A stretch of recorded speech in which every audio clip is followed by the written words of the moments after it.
Bien, en este video vamos a intentar analizar las diapositivas que se titulan Arte es todo lo que los hombres llaman arte. El título responde a una frase de Dino Formaggio que José Jiménez toma para titular uno de los capítulos de su libro Teoría del Arte. Comenzamos con una pregunta: ¿qué es esto? Y ante lo que observamos, la respuesta mayoritaria, ya naturalizada, es la Gioconda o la Mona Lisa. Y esta es una respuesta culturalista, según los términos de José Jiménez, porque en realidad es una respuesta no ante lo que vemos, sino ante lo que conocemos, ante lo que sabemos de eso que estamos viendo. Datos historiográficos, información que hemos recibido a través de la educación, a través de la cultura a la que pertenecemos, pero que no responden a la pregunta inicial. Sabiendo esto, entonces, si volvemos a hacernos esa pregunta, quizás nos despojamos de esa respuesta culturalista y decimos que esto es una obra de arte, una pintura. Pues bien, en realidad tampoco es eso lo que estamos viendo. Porque lo que estamos viendo es una imagen técnicamente reproducida de una obra de arte. Es una imagen digital de una fotografía de una obra de arte.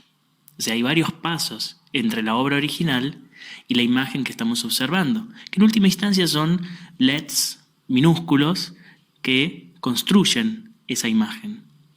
Entonces tendríamos que hacer esa diferencia, porque la imagen que estamos observando altera las características de esa obra original, sobre todo en la cuestión que tiene que ver con el soporte y con los materiales de los que está hecha, y a partir de eso, de los elementos del lenguaje visual, del valor, los colores, la textura.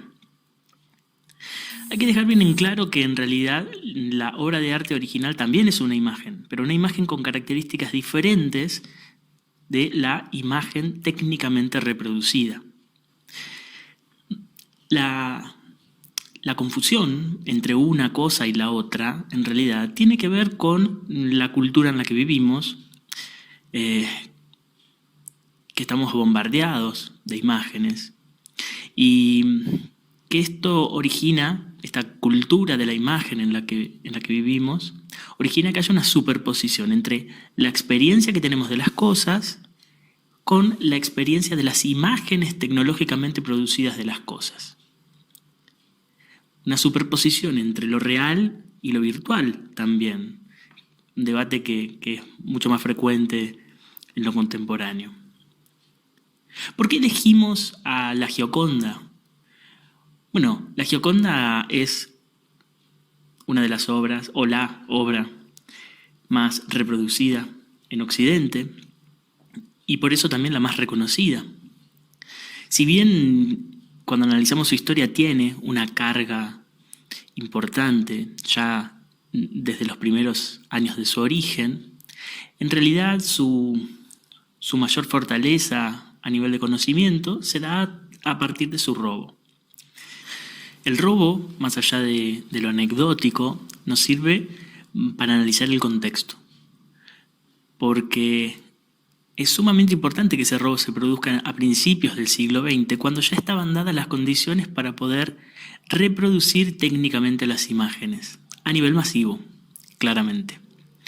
Entonces, cuando se origina ese robo, se da lugar a la reproducción en innumerables medios masivos de comunicación, y esa masificación va haciendo que la imagen sea luego reinterpretada por actrices, por ilustraciones, y eso origina lo que se da en llamar un proceso de pérdida de respeto.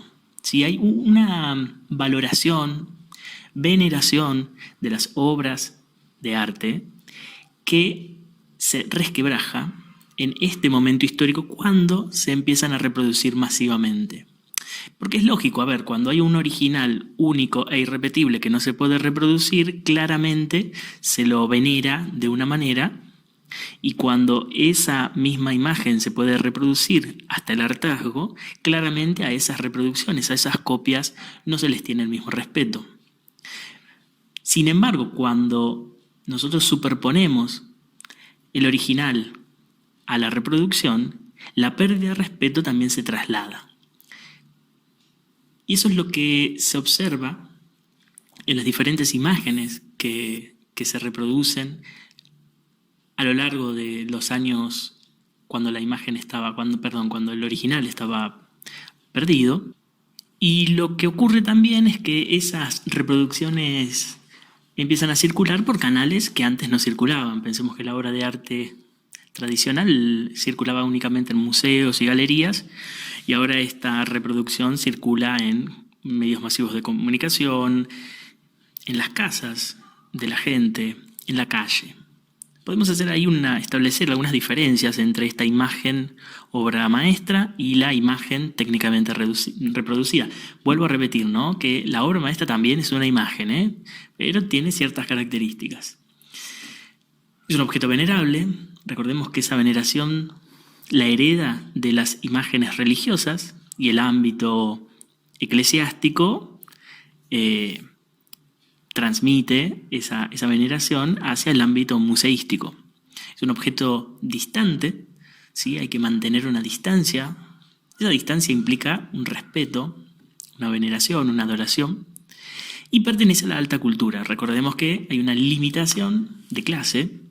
Es un arte elitista, ¿no?, el de la obra de arte original tradicional.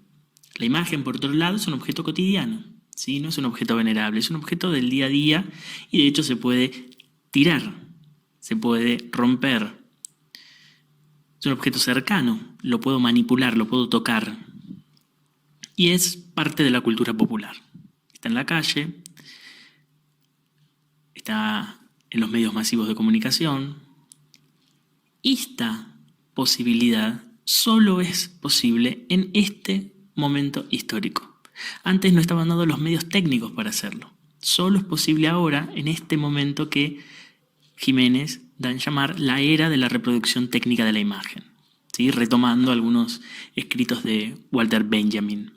En 1914, un artista muy reconocido, Malevich, incorpora un trozo de reproducción de la imagen de la Mona Lisa, un detalle en realidad, roto, y lo pega a una obra pictórica que se llama Composición con Mona Lisa, ¿sí?, a la manera de collage, pero incorpora un pequeño detalle que son 2 tachaduras. Por eso la obra también se la conoce como Mona Lisa doblemente tachada o eclipse parcial. Fíjense que está tachada su cara y su escote. Podríamos preguntarnos entonces qué es lo que está siendo eclipsado, qué es lo que está siendo tachado, opacado. Y quizás lo que Malevich está señalando ahí es que el monopolio de la producción de imágenes que estaba en manos del arte justamente es lo que se está quebrando. Se está quebrando a partir de la irrupción de otras formas de producir imágenes, de otras formas de concebirlas, de manipularlas y de usarlas. Otro artista que hace algo similar, en realidad señala algo similar, es Marcel Duchamp, que en 1919 toma una postal, una reproducción de la imagen de la Gioconda, y la interviene, agregándole unos bigotes, una barbilla y una serie de letras, 5 letras en el pie, LHOOQ, que leídas en francés generan una homofonía que más o menos traducido sería así como ella tiene calor en el culo. Está poniendo en evidencia Duchamp, por un lado, que esa veneración que se le tenía a las imágenes tradicionales claramente se ha roto, no existe más, o por lo menos no existe de la misma forma que existía antes. Si nos preguntamos ¿qué es esto?, entonces ahí cabría la pregunta si lo que estamos observando es una imagen o una reproducción de una obra de arte o simplemente de un juego humorístico. Porque Duchamp ahí está poniendo en juego o poniendo en el debate qué es la creación. Es necesario que alguien cree para hacer una obra de arte? Bueno, en el paradigma tradicional sí. Ese paradigma tradicional que se está eclipsando, que se está rompiendo, que se está resquebrajando, que Duchamp y Malevich no solamente señalan, sino que también ayudan a que se termine de resquebrajar, tenía como estandarte que el artista debía crear. Entre paréntesis, crear viene de la tradición religiosa, ¿no? En realidad quien crea es Dios. Luego en el arte, los artistas crean a través de la inspiración de los dioses o de Dios. Para Duchamp, el artista no crea nada, sino que siempre interviene sobre cosas que ya existen. Dentro de su producción, Duchamp va a dar origen a un tipo particular de obras, que él dice que en realidad no son obras de arte, pero eso lo trataremos en otra oportunidad, que él denomina ready-made.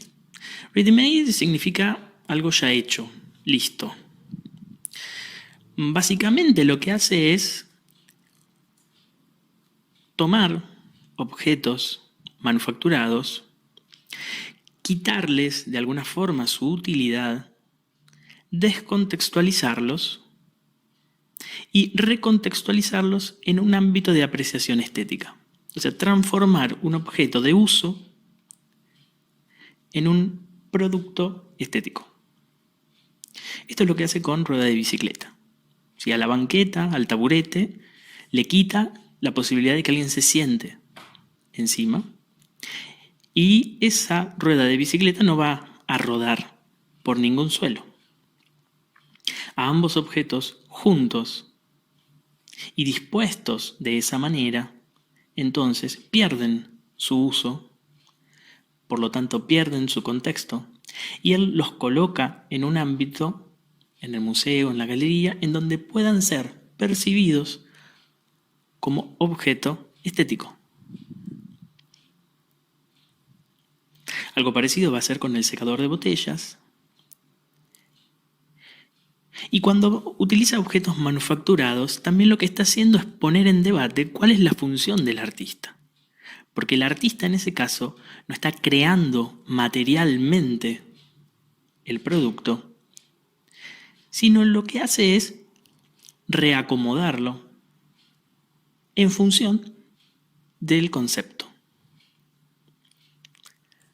A ver, esa banqueta podría ser de otro color. Podría tener las patas 10 centímetros más cortas. Esa rueda de bicicleta podría tener algunos rayos más, algunos rayos menos. No afectaría a la obra en sí misma. Esto pasa porque en este tipo de obras lo conceptual es más fuerte que lo formal. Establezcamos que cualquier producción estética, cualquier producción artística, tiene dos componentes: forma y contenido. La forma sería la materialización. El contenido sería la idea, el concepto. Los dos se necesitan, los dos son parte de lo mismo. No es que una obra puede tener únicamente concepto o únicamente forma. Tradicionalmente se había dado más importancia a la forma. De hecho, la propia estética se construye como disciplina de la filosofía que analiza la forma y la belleza en esas formas del arte y de la naturaleza. Por lo tanto, ese paradigma tradicional que había nacido en el Renacimiento y que había dado privilegio a la forma, estaba mostrando signos de ruptura y dejando surgir una forma de manifestaciones que pusieran el acento en el contenido.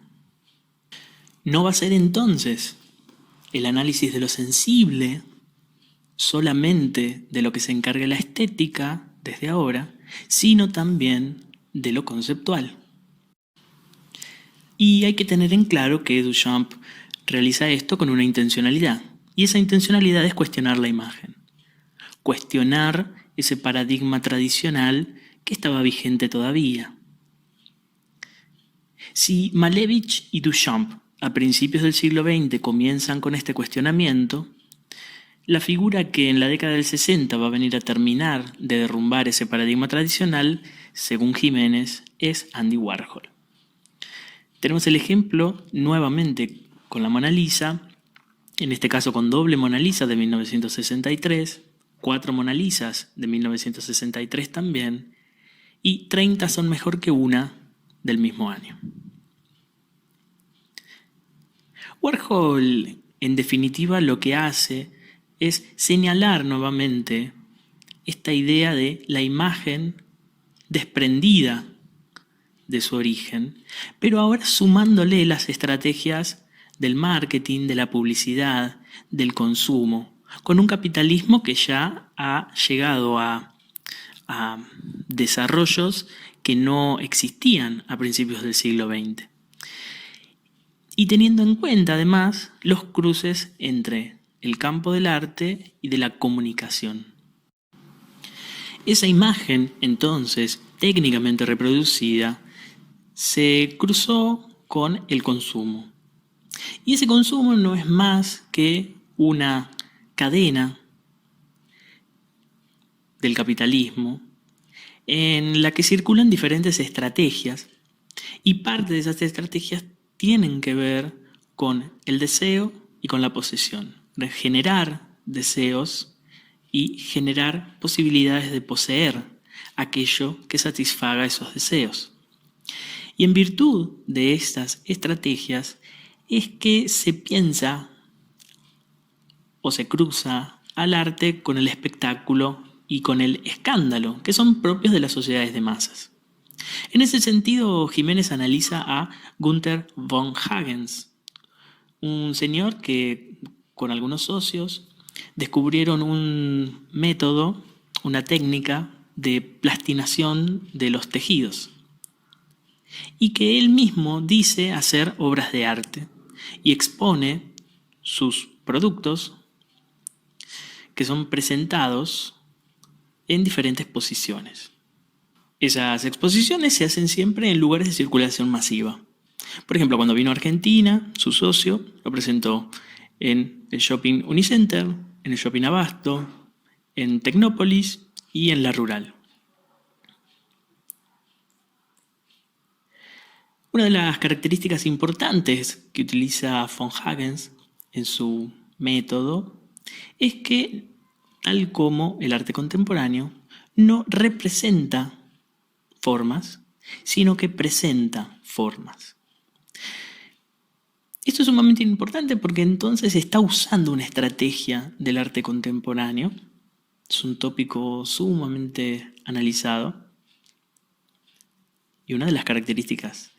Sin embargo, esa presentación la hace en torno a la mediatización, al entretenimiento, al escándalo y al morbo. Otro artista que utiliza los tejidos, o en este caso los fluidos, es Mark Quinn. Tiene una serie en la que se extrae sangre a sí mismo y cada 5 años realiza un autorretrato con esa sangre. Realiza el molde con otros materiales, pero luego el original lo hace con su propio fluido, que luego mantiene congelado gracias a un circuito de refrigeración, un sistema que tiene la propia obra.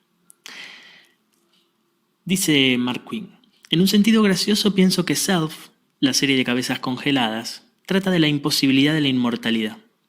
Este es un trabajo artístico sobre el sustento de la vida. Si la desconectas, se convierte en un pozo de sangre. Solo puede existir en una cultura donde el cuidado por el arte es una prioridad. No es probable que sobreviva revoluciones, guerras ni disturbios sociales. Como podemos ver, hay un trasfondo conceptual sobre el que se sostiene la obra que podría resultar ciertamente sorpresiva, escandalosa, de Mark Quinn, por ser realizada con su propia sangre. Otro artista que trabaja con tejidos, en este caso animales, es Damien Hirst. En este caso vemos madre e hijo divididos. Una vaca y un ternero que están cortados a la mitad y dispuestos en 4 recipientes con formol.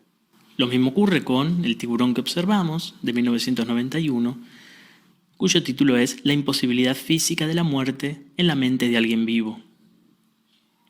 No quería un modelo o dibujo de un tiburón, quería la cosa de verdad. Quería que la gente pensara, esta jodida cosa podría comerme, dice Damien Hirst. 1000 años, otra obra suya, dispone un recipiente en el que hay una cabeza de vaca, una caja con azúcar y agua y dentro unos gusanos de moscas que salen cuando eclosionan, atraviesan los orificios, luego colocan sus larvas en la cabeza de vaca, en los tejidos, en descomposición, para más tarde morir en el artefacto anti-insectos. Una especie de ciclo de la vida encerrado en esa caja de vidrio.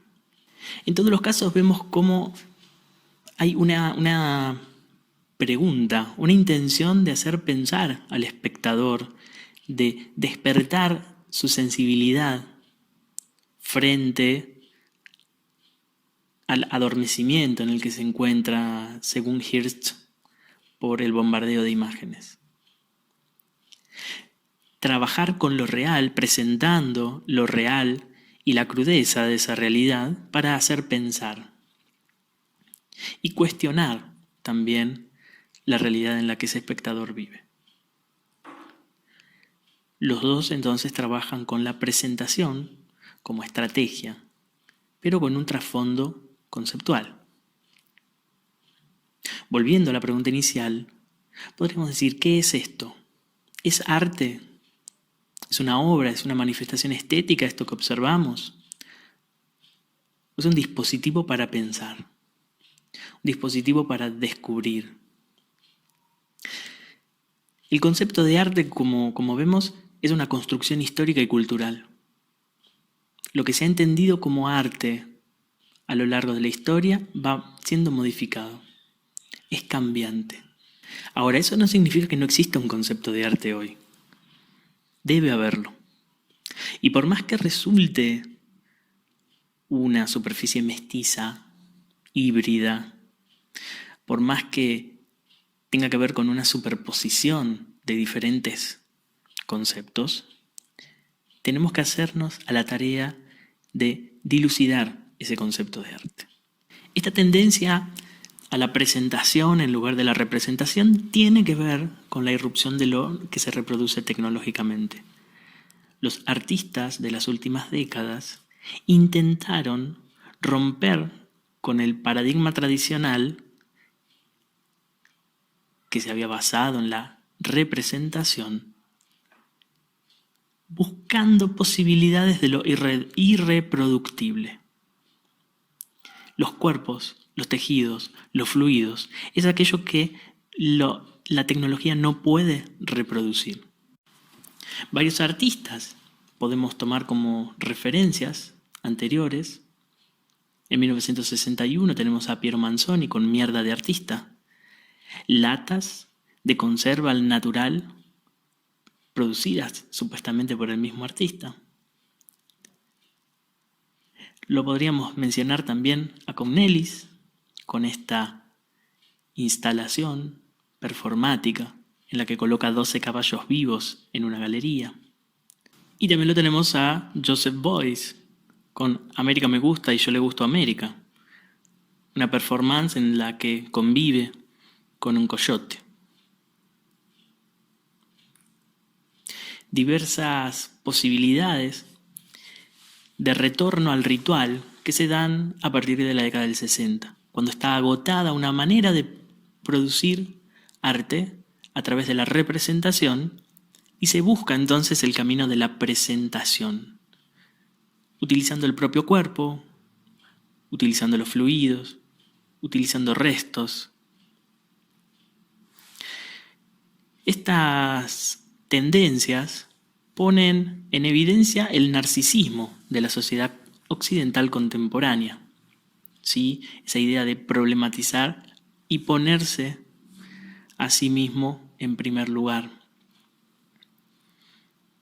¿Qué es esto? Volvemos a la pregunta inicial con una lata que supuestamente tiene excremento del artista, pesado, fraccionado para su comercialización. Bueno, un dispositivo de pensamiento. En principio, estas propuestas dentro de la institución arte justamente necesitan un espectador activo. Necesitan alguien que piense para que las complete, para que las interprete, para que les encuentre un sostén conceptual. Necesitamos capacidad crítica de ese espectador. Un espectador que no es parte de una clase de élite educada con una única forma de pensar, sino que tiene pensamientos heterogéneos. Hay pluralidades en sus formas y en sus orígenes culturales.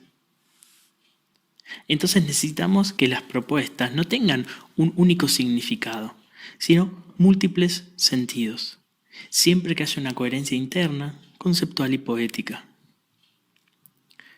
¿Cualquier cosa puede ser una obra de arte? Sí, pero no cualquier cosa lo es. Formaggio plantea que arte es todo lo que los hombres llaman arte, no pensando que cualquier cosa es arte, sino que hay que tener una postura abierta, que no todo vale, porque no cualquier propuesta va a ser aceptada en términos de excelencia. Necesita una prueba del tiempo. En el día a día quizás hay propuestas que por su escándalo, por su sorpresa, por su morbo, tienen mucha aceptación, pero que al carecer de un sostén conceptual, el tiempo justamente las va a llevar al olvido. En cambio, aquellas producciones que modifiquen sustancialmente la manera de entender la realidad es aquella que va a pasar esa prueba, que va a sumarse a esos canales institucionales, va a ingresar al campo institucional y justamente va a ser llamada arte. Va a ser llamada arte cuando aparezcan argumentaciones que justifiquen esa inserción a las galerías, a las exposiciones, a los museos, a los medios, a las revistas, a los libros. Incluso la intervención del mercado. Pero acordémonos siempre que el mercado juega por otros canales, no por el canal de las instituciones del arte. Esa legitimación, entonces, se la va a dar el tiempo a través de los campos institucionales. Ahí es cuando Formaggio dice que arte es todo lo que los hombres llaman arte. No está diciendo que cualquier hombre lo llame arte, sino los hombres. Y en una actitud un poco machista, ese los hombres incluye a la sociedad, a la comunidad. En ese caso, la obra de von Hagens, por más que él se autotitule artista, aún no entró en esos canales institucionales. Y hay muchos detractores que justamente critican su falta de argumento teórico para poder insertarlo dentro del campo del arte. Por eso no hace muestras en los museos, ni en los centros culturales, ni en las galerías, sino en lugares de exposición comercial, porque aún no ha intervenido en el campo del arte. Las teorías del arte se colocan entonces en una dimensión autónoma, por fuera, analizando todo ese sistema del arte. Se supone que están independientes del poder político, independientes del poder económico, que en este caso serían representados por la institución, museo, galerías, academia, y por el mercado, respectivamente. Esas teorías lo que hacen es pensar, ¿qué es el arte hoy? ¿Qué es o a qué llamamos una obra de arte? ¿Qué es un artista? ¿Cómo se legitiman esas obras? ¿Para qué hacer arte? Nos ayudan a comprender justamente a qué llamamos arte en la actualidad.